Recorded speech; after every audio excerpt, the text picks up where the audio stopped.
তোমার আব্বা আমার মান সম্মান থাকবি। তুমি আগে এক চান্স নিয়ে দেখতা,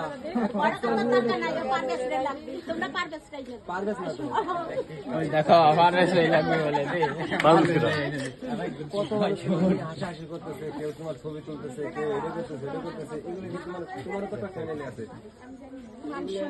ঠিক মনে হওয়া লাগছে কম। তোমার আব্বারে ফোন দিয়ে তোমার আব্বা তোমার চেনে না কইছে, এ কি এখন কি এমনি কইছে?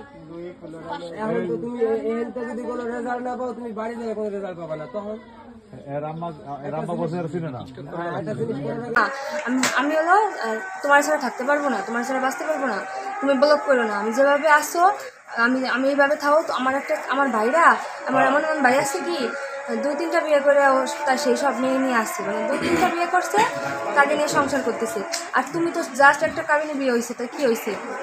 ও আমার মাঝে মাঝে বলে কি যে তোমার আমি কাবিন করবো, তোমার আমি বিয়ে করবো, কাবিন করবো। কিছুদিন পর পরই বলে কি যে কাবিনে আমার এক্সাম শেষ হোক, কাবিন করবো, আমি এই তারিখে কাবিন করবো। কাবিন করার কথা বলে কাবিন করে না।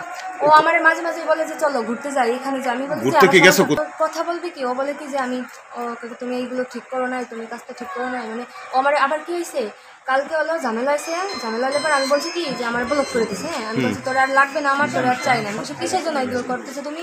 আমার তো তোমার এলাকা, তুমি না বলছো যে তুই মরে যাবি। আমি যদি বলি যে আমি চলে যাবো তোমার লাইফে, তুই কোথায় যাবি? তোর কবরে যাবি, কবরে তো উঠে আনবো। আমাকে তুমি এইসব কথা বলছো, এখন তুমি কোথায় যেতে চাও? পরে আমি বলছি কি যে এরকম ভাবে আমি সে কান্নাকাটি করছি যে আমার ব্লক দিও না, আমি তোমার দরকারে সময় দিতেছি 1 মাস, পাতলা কথা বলে তুমি দরকারে সরে দিও, আমি মানায় নিতে পারবো। হুট করে আমি তোমার ব্লক দিতেছি, আমি এটা মাইনে নিতে পারতেছি না, সহ্য করতে পারতেছি না।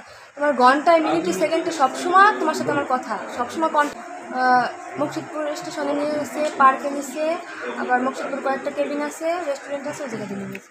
রাজ রাজ, এখন তুমি বিয়ে করতেছো নাকি সেটা বলো। আমি বিয়ে করতেছি। ওকে।